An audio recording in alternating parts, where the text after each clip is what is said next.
齐主任，结果出来了。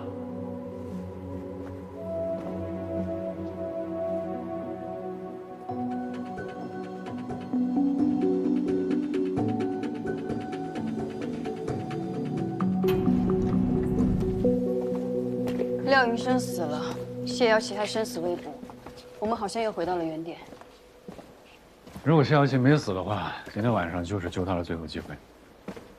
按照正常逻辑来说，这些受害者之间应该都有所关联。叶莹莹、谢瑶琪、李淑婷还有廖云生，原本4个不相干的人，他们唯一的交集点就是医美诊所的廖东。但猪肉铺出事那一天，廖东的不在场证明我们已经核实过了。可是现在他是唯一一个和案件有关的人。把他叫过来问问。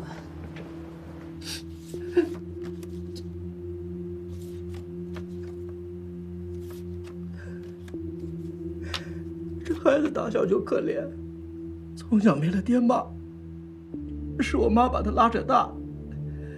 可现在这样，我怎么跟老太太交代？他来合成之后交了什么朋友，和谁在一起？除了在学校，在外面都干些什么？你知道吗？不知道。云生这孩子从小就内向，不爱说话，害羞，也交不下什么朋友。平时到我店里，一天也说不上3句话。你知道这3个女孩，还有你侄子，都怎么认识的吗？是，也不是。小谢是在我那儿兼职，然后才认识了叶莹莹。这个女孩是小谢带来的，不过他们认识了以后，好像感情还不错，平时老在一块儿说说笑笑。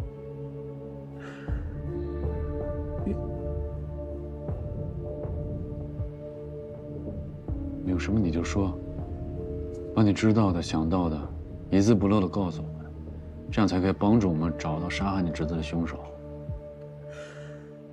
云生呢，只有放假的时候，还有我给他打电话的时候，他才过来。不过，我觉得他好像挺喜欢小谢，我好几次看见他偷偷的在看人家姑娘。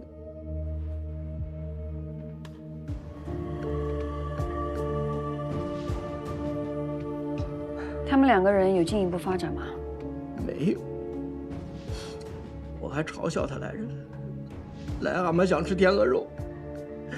我说了，云生就是个害羞的孩子，他最多给小谢倒杯茶呀，买个奶茶什么的，没别的发展。他和另外2个人是什么关系？其他2个人他没什么关系，他们好像都没怎么说过话。他们4个要说同时出现我店里，好像只有1次。那一次有发生什么事吗？也没什么特别的事儿，就是3个女孩在那有说有笑的，云生突然就来了。多穷啊！真的假的？那前段时间还跟我……哎，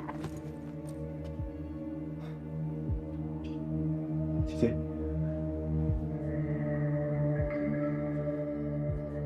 他设计推荐的这个东西很好用，能把人淡很多。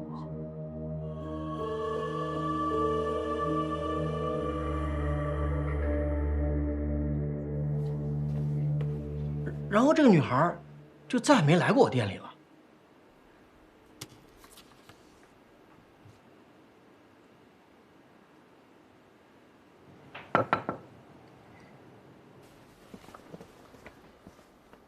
这是廖云生的尸检报告，我们都被误导了。廖云生才是第1名受害者。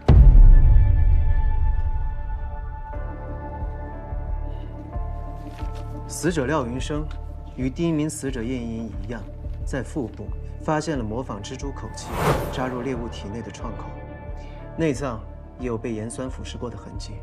在死者的耳后也发现了疑似造成静脉空栓的针孔。不管是从手法还是死亡原因来推测，凶手都是同一个人。所以说，第一个死者是他。但是，由于尸体被福尔马林跟保鲜膜处理过，我们无法得知具体的死亡时间。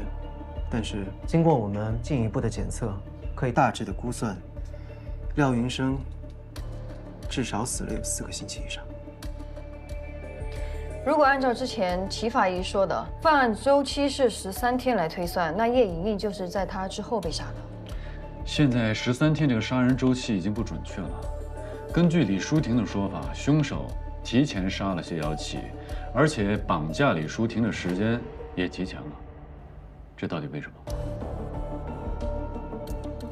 廖云生尸体被发现的那个604房间，还有那个菜棚，小苏那边有什么新发现吗604房间是廖云生在兽医系的同学陈华的家。陈华长期在国外，所以那个房子就让廖云生帮他看着。我们在604房间发现的一些指纹已经在做匹配了，结果很快就会出来。而那个菜棚，它的主人是附近村民赵四的。赵四1个月前在家里修房顶的时候不慎摔伤，所以在床上躺了1个多月。他根本不知道菜棚发生了什么情况。第1名死者廖云生，尸体在604房间被发现，推测死亡时间在4个星期以上。在廖云生死后的大约4个星期，我们在北山山洞里发现了叶莹莹的尸体，也就是第2名受害者。按照日历标注，凶手应该是在8月14日杀害叶莹莹。在叶莹莹死后的第3天，谢瑶琪被绑。目前我们还无法确认她是否还活着。这本身是谢瑶琪，她不会把所有的受害者都画下来吧？第4名受害者李淑婷，在一个废弃工厂获救，凶手逃逸。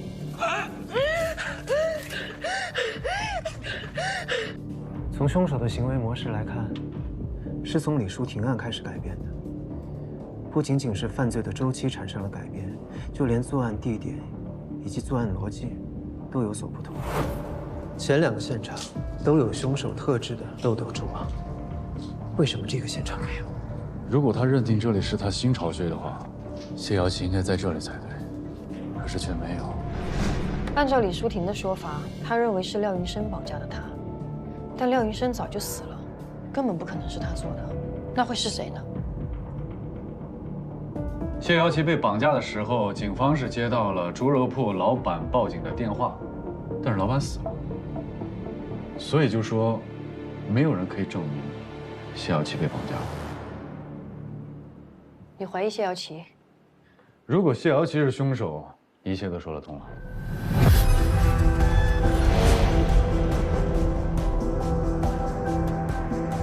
要这么说，那谢瑶琪在猪肉铺留下的头发，就是故意误导我们的。从一开始，我们从派出所到达了现场，就已经进入了他的圈套。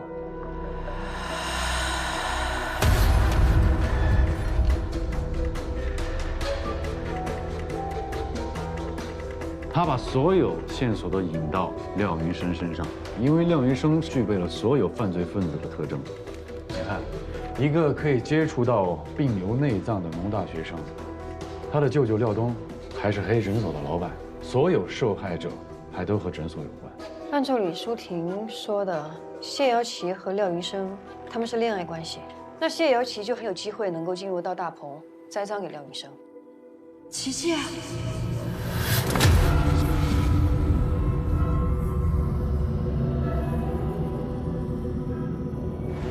最关键的是，廖云生已经死了，我们就算怎么查也找不到他。在没有发现尸体之前，只能认为廖云生是凶手。我们一直以为谢瑶琪是被害者，如果他说谎，我们所有的推断、所有的证据，全是错的。廖云生尸体现场发现的另外一个 DNA 对比结果出来了，是谁？谢瑶琪。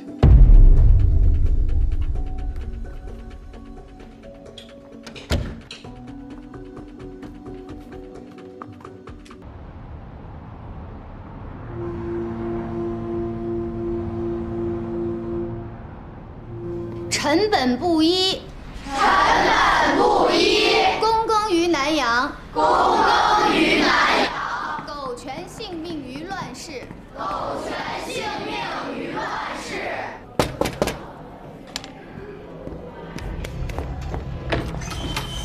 哎，校长。市公安局的同志想找你了解些情况。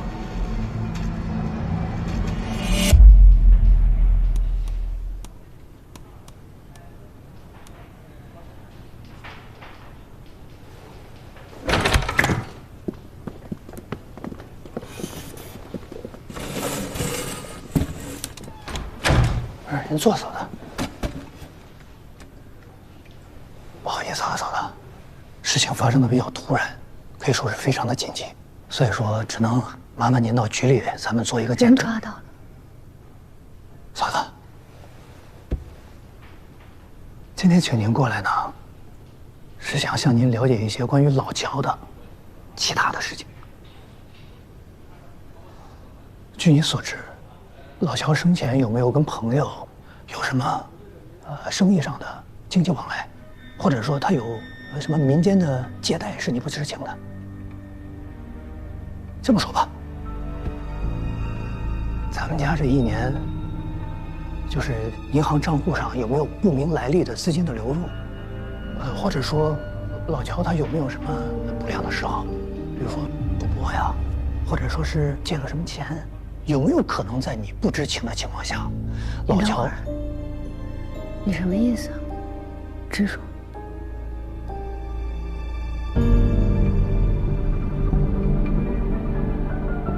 好，那我就直说了，嫂子。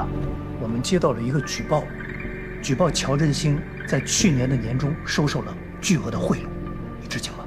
如果这个举报属实，这个钱藏在哪儿了，你知道吗？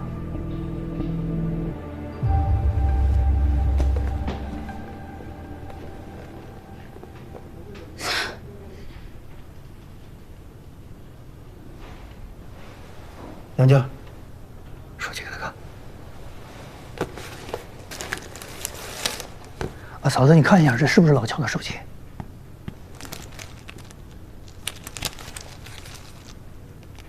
不能碰。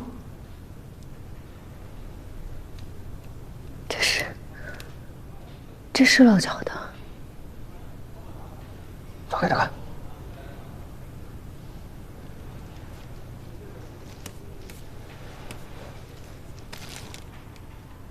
我叫乔振兴，我是东京市检察院的一名检察官。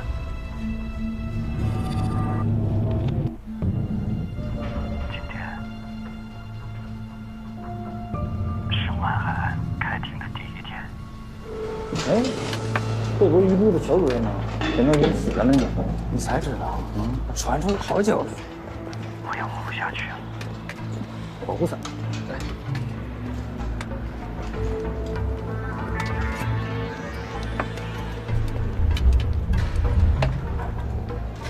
因为博士，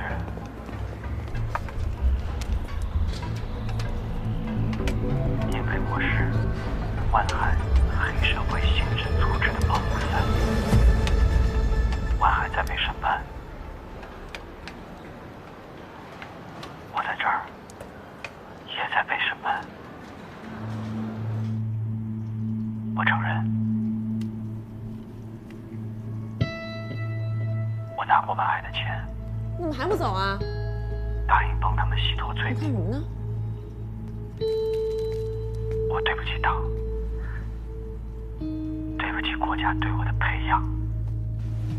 我走到今天，都是我自己的问题，我自己犯下的错。我咎由自取，我死有余辜。钟北，冉冉，对不起，真的对不起。我不想连累你们，我走了，你们要好好活着，好好的活着。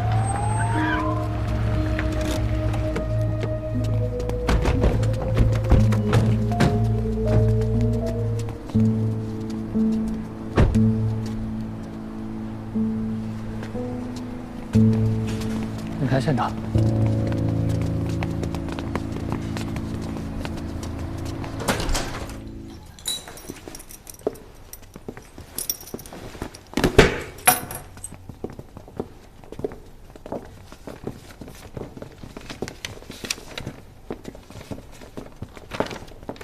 嫂子，这是搜查证，你看好了。老李，你带他去那边。你们几个到这儿，都搜清楚啊！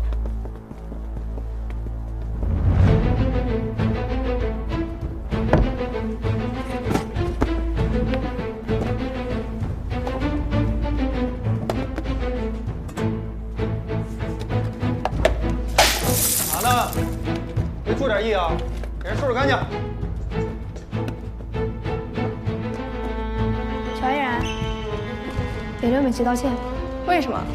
因为刘美琪他妈出摊的时候被黑社会欺负过。跟我有什么关系？你替你爸给他道歉，我爸又没打人。你爸是黑社会的保护伞。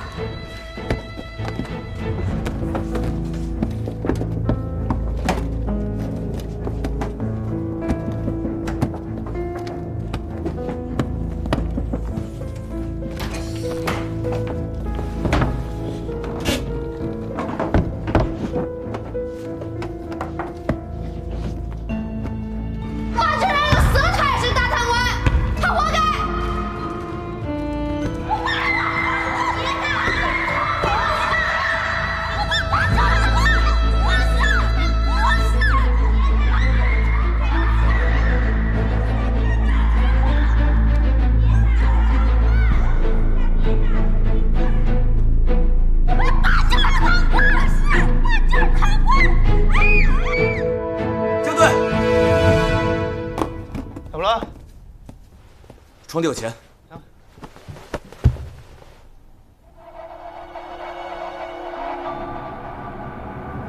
掀开。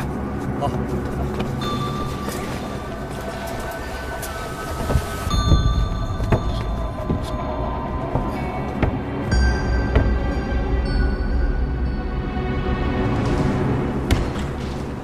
我叫乔仁清，我是福鼎市检察院的一名检察官。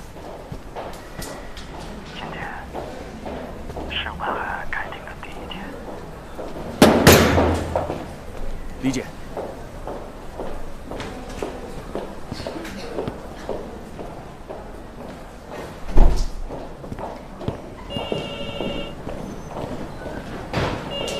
你哪来的？李姐，李姐，出事儿了，老乔出大事儿了。我已经知道了。张主任知道了。哪个张主任？监委张主任，你说哪个张主任？应该还不知道吧？我也不知道。通知下去。快！好。李姐，开发区分局的人从老乔家里搜出了现金，老乔有受贿的嫌疑。现在分局的人还在老乔家里呢。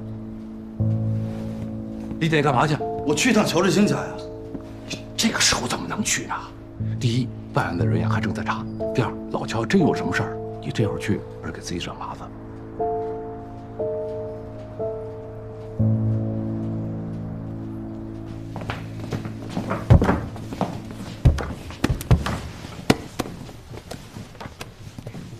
还有吗？没有了。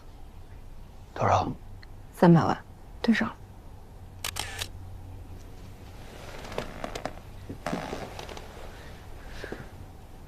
蒋队长，这不是我们家钱。可以理解。不用理解，不是那么回事儿。周彪说的肯定不是实话，老乔不是那种人。冬梅，证据确凿了，刚从你家床底下搜出来的，跟周彪的证词也完全吻合。你还想说啥呀？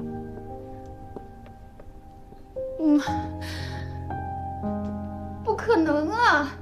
这一定是你们搞错了。我们在这家从来就没见过这些钱。蒋队长，你让我跟周彪谈谈，我问问他为什么要撒谎，为什么要害老乔啊？他这摆明就是诬陷呀！冬梅，刚才所有的搜查过程都有录像，明白吗？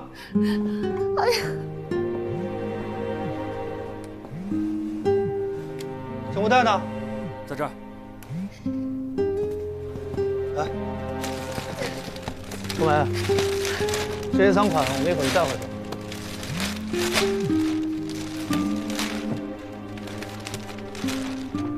喂，周老师，这是乔乔依然呀在学校跟同学打架了，您最好是赶紧来我办公室一趟。哎，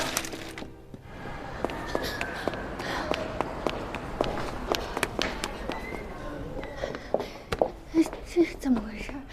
哎呀，对不起啊，主任。我呀，听他们班同学说，这体育课后头，他就跟几个同学发生了口角，这还没说几句话呢，他就动手打人。你调查清楚了吗？他骂我爸爸是贪官，我凭什么不能还手？你爸爸就……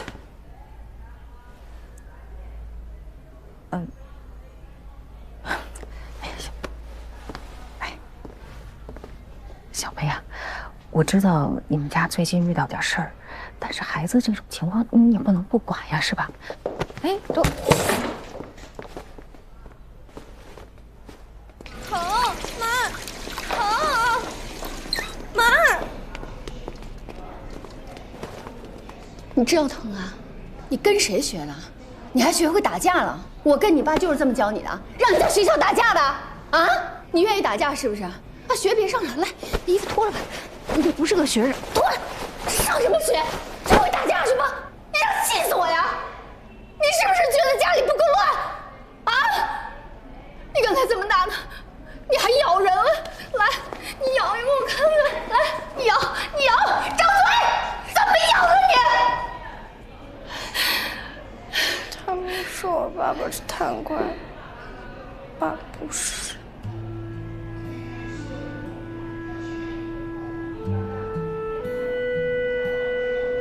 妈妈，对不起，我想不开。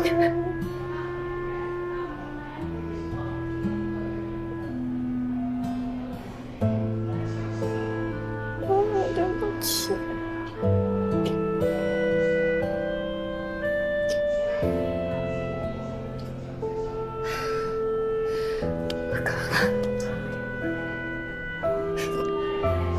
还剩着点儿呢。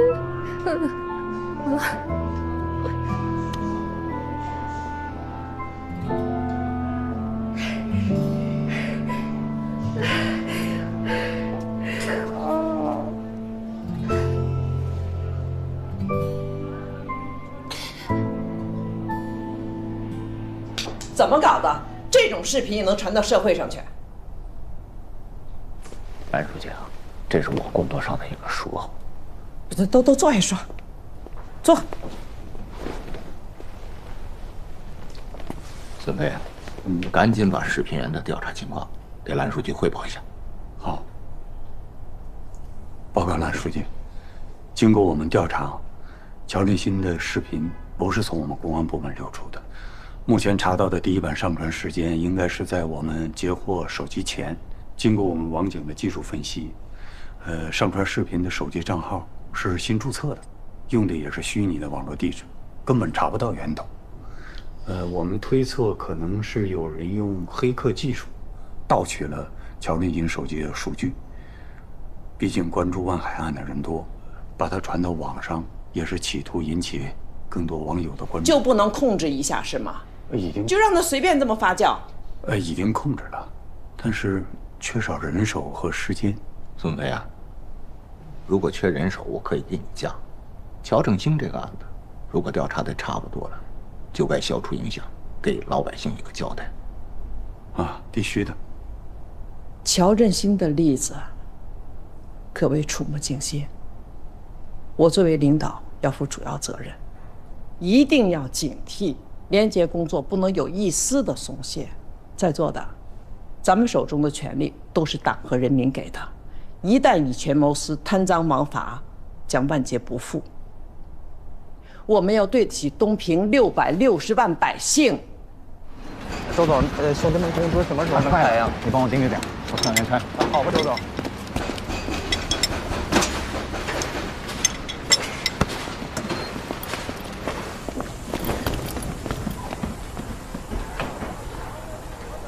你为什么说老乔拿钱了？老乔拿什么钱了？说话！小梅，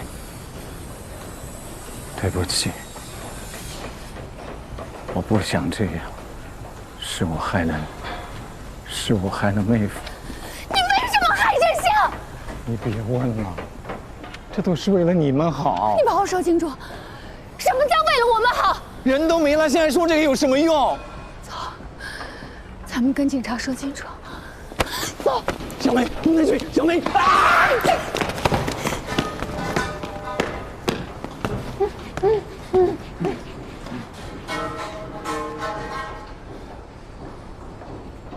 我跟你说实话吧，秀媛拿你和冉冉威胁他，然后把钱放到家里的床下面。他们逼我到公安局报案，逼我说是万海给的钱。他们是谁？你别问了，小梅。他们用开水浇我的手，把我关起来，不让我吃，不让我睡。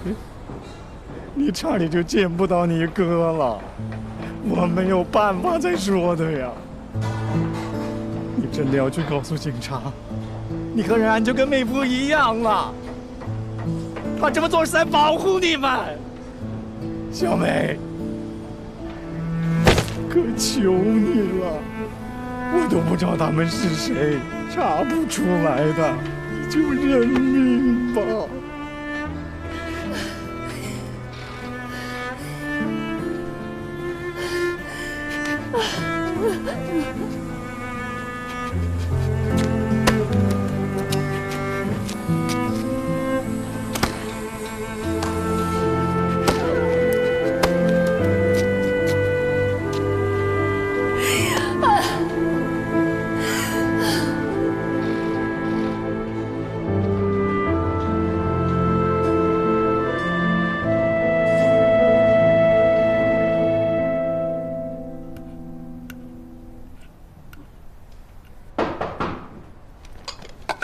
进来。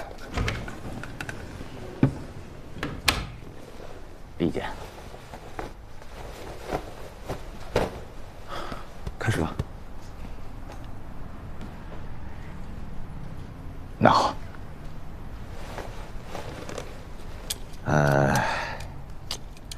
关于乔振兴这个案子啊，证据链条完整，已经形成闭环。乔振兴有收受万海贿赂之后畏罪自杀的重大嫌疑，因此我局啊认为可以结案。哎，这个 AI 换脸技术现在这么普遍，这视频没有造假的可能？好，我局技术科对这段视频做了反复的技术分析，确实没有发现有任何剪辑和作假的痕迹，确定这是乔振兴本人录制。你们是不是查的有点太快了呀？怎么这就确定了？怎么确定的呀？这个第一啊，这个案子是个大案，我们都很重视。这第二，也说明我们的办案人员在进步嘛。别，你千万别光说你们进步，你们重视。现在这个视频怎么就满网都是？人尽皆知，东平市检察院出了一个畏罪自杀的检察官，你们这个时候怎么不重视了？你们的进步在哪儿呢？该监管的时候你们去哪儿了？怎么不快了？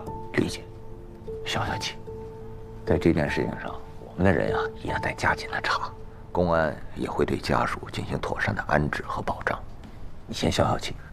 徐局我理解一下，我对事不对人啊。理解。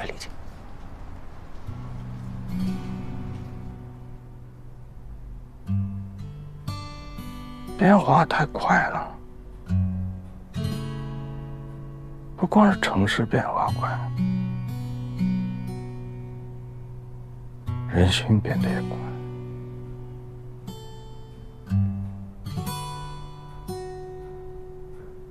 太难过了，太打脸了。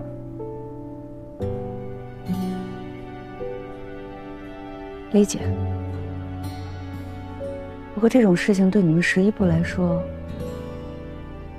应该挺常见的吧？关系这么近的还是比较少。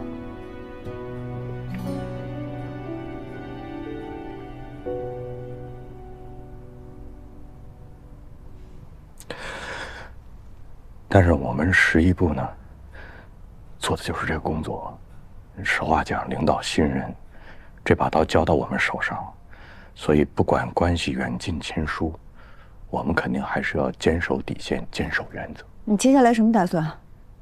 就是要来跟您汇报一下，因为出来之前呢，领导交给我3个观察任务嘛。既然乔振兴这个事情已经基本上水落石出，所以我就打算说明天啊，我带着怀恩，我们开车回趟单位，跟专委还有张姐做一个阶段性的汇报，跟您说一声。什么时候回来？是这样，亚平组长，就是因为我出来之前给我们专委交了一个离职申请，现在这个时间看着也差不多了。知道了。亚平组长，工作顺利，圆满成功，辛苦辛苦。洪亮，哎，亚平组长，你是怎么见的石一博？哦，我呢，话说18年前，说是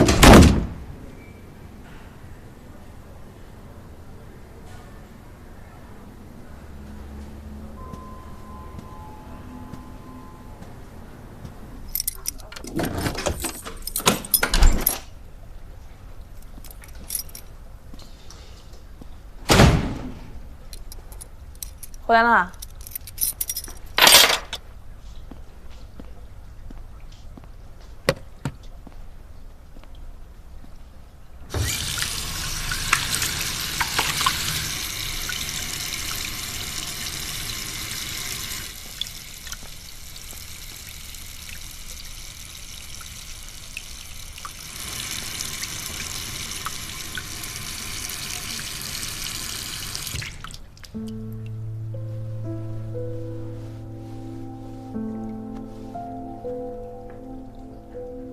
老乔的事儿怎么会变成这样？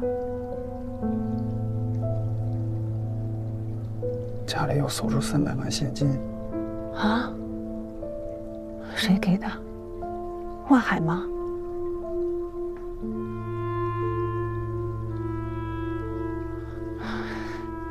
老乔他……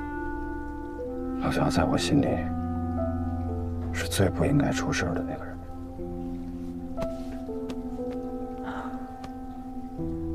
人跟人之间很难有真正的了解。不过现在看来，当初幸亏你把老乔从黄海岸给撤了下来，要不然这件事儿会牵扯到你的。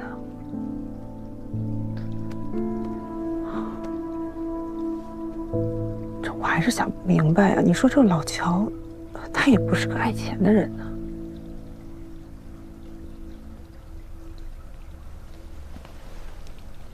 有件事儿，我一直没跟你说。老乔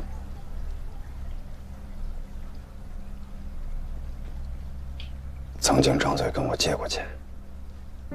你不是升代理了吗？祝你早日转正啊！哎，开车呢，开车呢。我怎么都觉得这顿饭是鸿门宴。嗨，那个。喂，你让在这等我吧。就这样。不行了，我必须得回去啊！我走了。你还回来吗？我就不回来了。你要有事你赶紧说。我没事儿，没事，我走了啊。哎，那个，你还是有事说。我想问你借点钱。借钱你就不用吃饭了吗？多少钱？你说。20万，方便吗？你看吧，这什么人都过不了钱这一关，就看是多少。100万不谈，拿1000万呢？1个亿呢？这个事儿洪亮知道吗？他怎么说呀？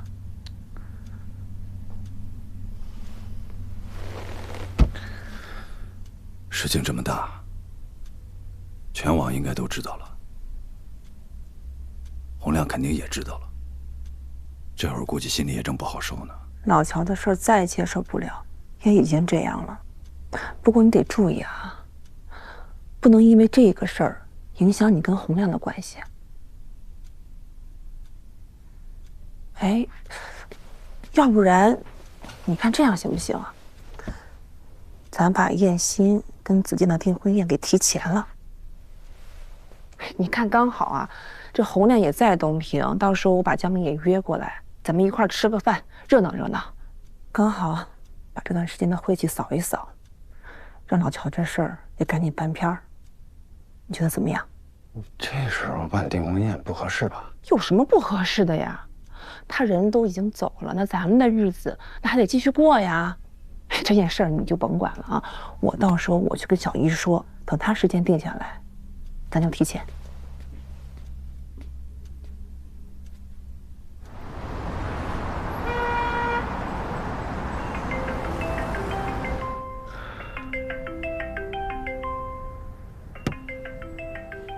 安安呢？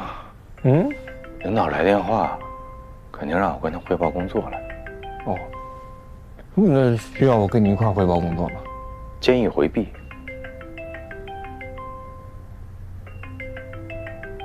好。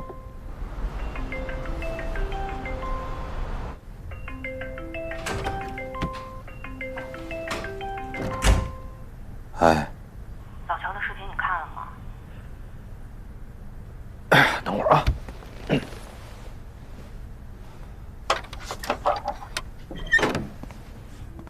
你说老乔这什么情况啊？就这个情况都看着呢。他自杀就自杀吧，用这干嘛呀？你让周梅孤儿寡母的以后怎么过呀？不是，有些事儿吧，咱现在都不好说了。你不知道老乔他到底怎么回事，你不知道他是不是只有录了这个视频，他才能跟某些人切割，是不是录了这个视频他自己一个人才能把这事儿扛下来？不好说呀。但是现在我特别难过，不仅仅是说因为我失去一个老朋友，我是不知道老乔怎么变成这样了，非常非常难过，你能明白吗？我明白，但是我也得提醒你啊，你不能表现出来很难过，尤其是明天上班出了门之后，你不能表现出任何的难过，你懂我的意思吧？还有你现在不是一个人住吧？就算在你同屋的室友面前，你也不能表现得太难过。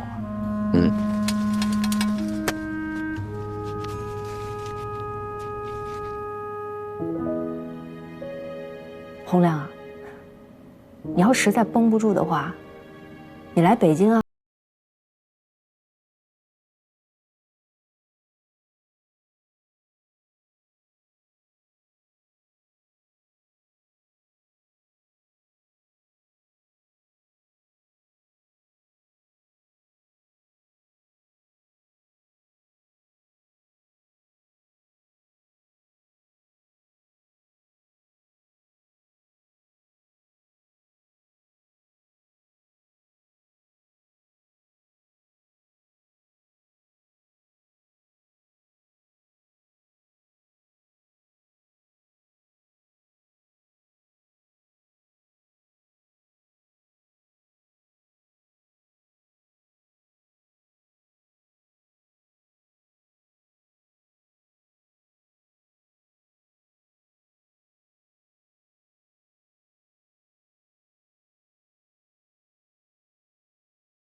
刘主任，哎呀，不好意思吓着您了。你怎么在这儿？好久没见您了，这儿琪琪吧？哎呀，长这么高了。上车。你找我干嘛？有事吗？刘主任，救命啊！咱家矿太困难了。你再困难，你也要按时先把银行利息给还上。是，不是不想还，是真还不上。你说我哥现在在里边，丢了好多老客户，铜镍矿的开采这事儿也停下了，也耽误了。那是你们经营问题，你找我也没用，我也没有办法。你们要自己想办法解决问题。主任，我能想的办法全想了，我现在是真的一点办法都没有了。你说我哥这个事儿，他迟迟没个结果，他这事儿没结果吧，别的事儿都推进不下去。我找您就想让您帮忙，跟开发区那支行打声招呼，咱那个还款计划能不能重新拟一下？你让我们还。你哥要是不涉黑，这都好说；他现在涉黑，你们在整个银行体系就没有了信誉。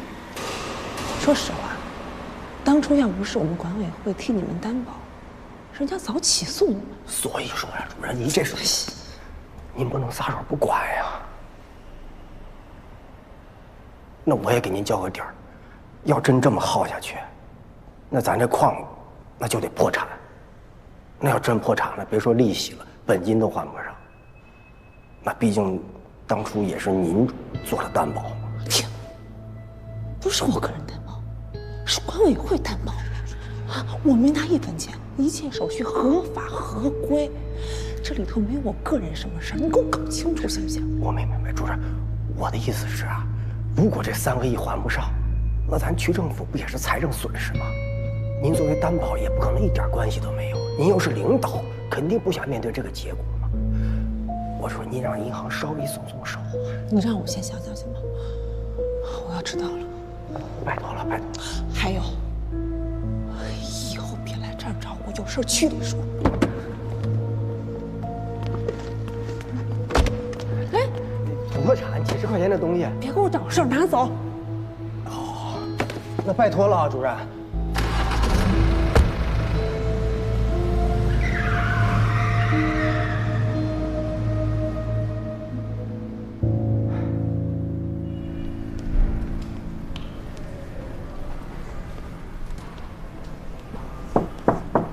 进来，许娟，找我。啊，进来。哎，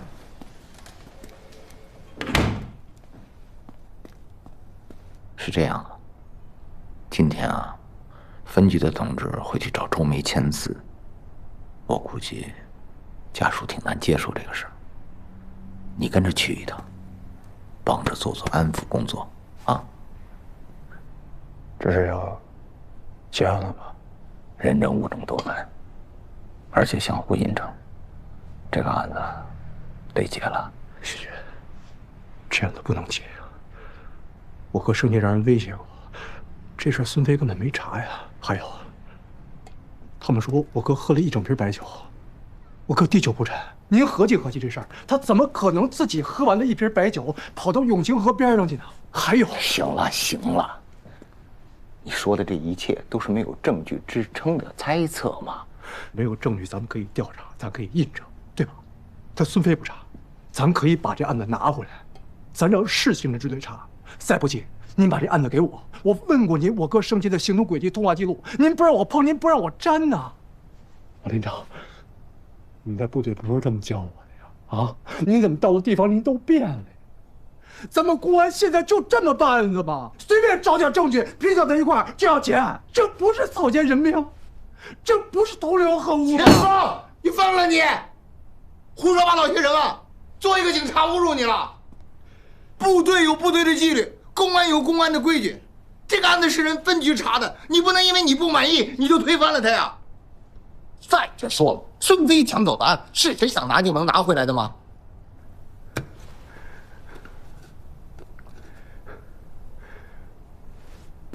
你穿上了这身警服，你首先就是一个人民警察，其次才是家属。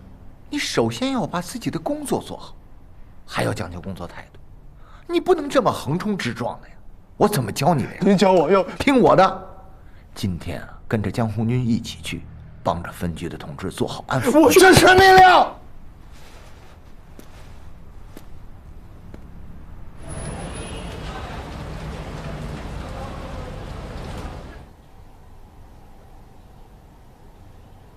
少尉，这份需要您在这儿签个字，然后这份是给你的。签完了之后，拿着这个通知书到殡仪馆，就可以把遗体领回了，就可以自行处理了。我签了，是不是就不查了？结案了。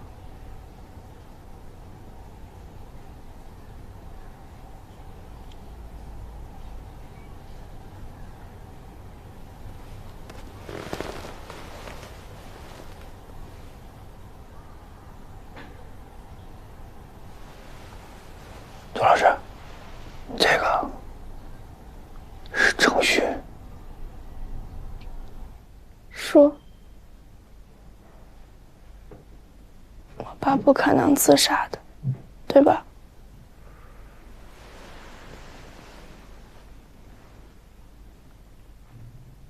咱们不在这儿待着了，啊，下楼，下楼说跟你说。妈妈不能签那个字。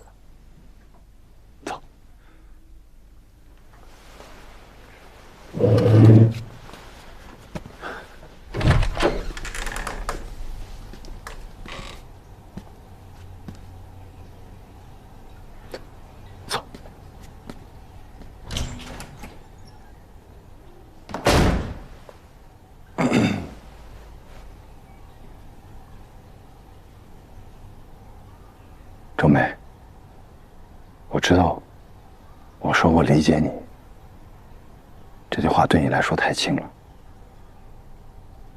就别说我跟老乔认识20多年，哪怕是一个刚认识他的人，对这样的结果都很难相信，很难接受。但是，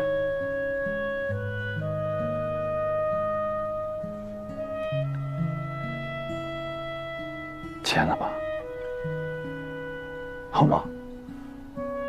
签。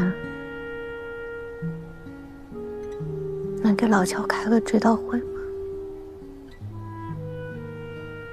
他干了快20年检察官，他是党员，得穿着制服，该当起走。